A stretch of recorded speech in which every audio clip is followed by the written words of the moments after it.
Dear students, welcome back to Microcontroller and Embedded Systems. Introduction to Embedded System, third module. First of all, I would like to say thanks to notes who have made the notes, other college lecturers, those who have made the notes I have taken from internet. Wonderful notes, just go through their things. First, what is an embedded system? An embedded system is electromechanical system designed to perform a specific function. Combinations of both hardware and firmware. You observe this difference between general computing system and embedded systems. Embedded system designed for particular purpose, particular task, particular application. Example, digital camera, washing machine, ATM machines. A lot of examples we will get it. That's designed to do a particular task. Especially firmware means there's a special software which is designed to do a particular task and which cannot be changeable. That's how we call it firmware. Here, first question: what is an embedded system? Embedded system, just now I told you, electromechanical system designed to perform a specific function. Combinations of both hardware and firmware. Characteristics of an embedded system. First of all, embedded system must be highly reliable and stable. You see, it should not fail. Particular design, a particular application for particular purpose. Examples, first I will tell the examples. So the concept will be very clear to you. Examples or applications, major applications if you see. First one, consumer electronics like camera,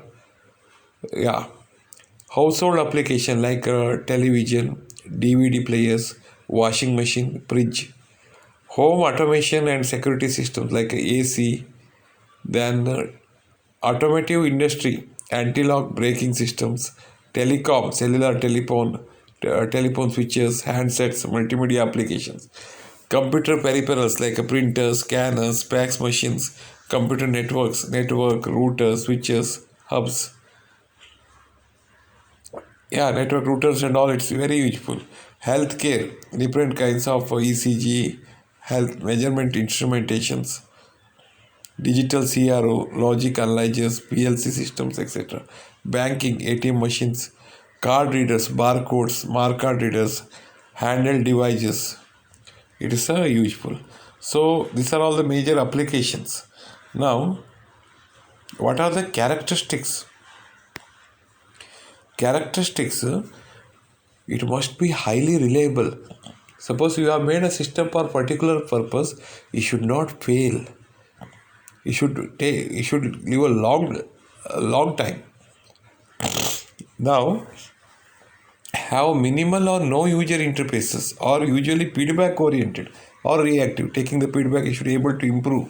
And limited memory and limited number of peripherals are typically designed to meet the real-time constraints. These are all the characteristics. Then, we have studied these differences. Next, very important thing, applications we have studied. Purpose of embedded system. What is the purpose? Embedded systems use various domains like consumer electronics, home automations, telecommunications, automotive industry, healthcare, control, instrumentation, retail, banking applications, etc. Each embedded system is designed to serve the purpose of any one of the combinations of the following tasks. So these are all the major 6 purposes. First one is data collection and storage representation. Second one, data communication. Third one, data signal processing. Fourth one, monitoring. Fifth one, control. Sixth one, application specific user interface. These purposes with examples should be explained. Like first one is data collection, storage, representation. Data is a collection of facts such as values, measurements. It can be a number, words, measurements, observations, or even a just description of things. Purpose of embedded system design is data collection. It performs acquisition of data from the external world. Data collection is usually done for storage analysis, manipulations, and transmissions. Data can be analog or digital. Data collection, storage, representation.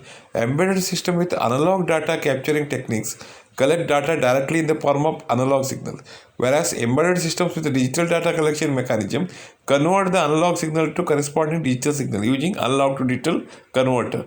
If the data is digital, it can directly captured by digital embedded systems. Digital camera is an example of embedded systems.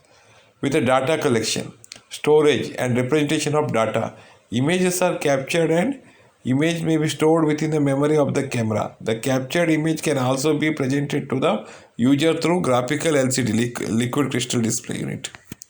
So example is digital camera for data collection, storage and representation. Second purpose, data communications.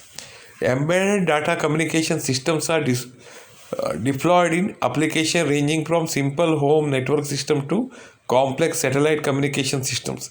Networks, example you can say hubs, routers, switches are examples of dedicated data transmission embedded systems. Data transmission in the form of wire medium or wireless medium. So we can say the examples.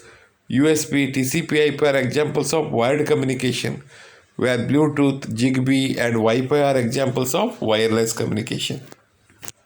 Next purpose of embedded systems is data processing or signal processing.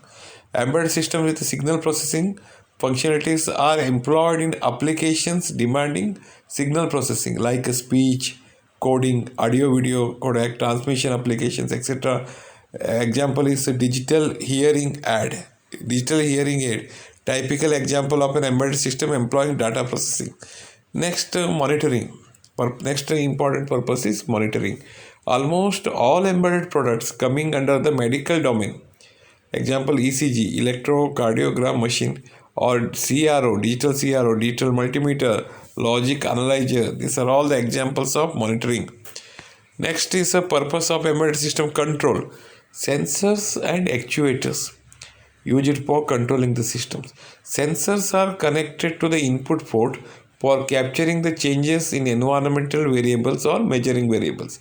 Actuators are connected to the output ports, are controlled according to the changes in the input variables. Next, last one is purpose of embedded system, application specific user interface. Here buttons, switches, keypads, lights, bells, display units. These embedded systems with application specific user interfaces like buttons, switches, keypads. These examples can be given. Next is typical embedded system. Here, typical embedded system I had explained you. In last class I had explained you. Now core of the embedded systems.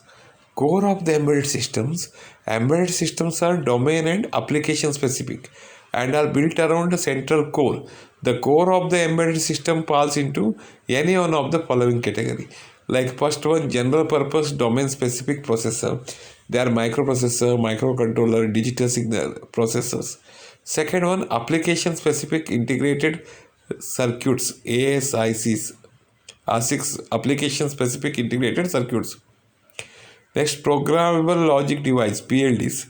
Next one, commercial off the shelf components, COTS. First one is general purpose domain specific processors. Almost 80% of the embedded systems are processor control based. Processor may be a microprocessor or microcontroller or DSP, digital signal processor. Microprocessor we studied. Microcontroller we studied. Difference between microprocessor and microcontroller also studied. Should be explained here. Next, DSP. What is DSP? How do you define the DSP? Mathematical calculations, we use DSP. High mathematical calculations. Examples, if you see, sum of the product calculation, past Fourier transformation calculations, discrete Fourier transformations are some of the operations performed by digital signal processor, DSP. Here,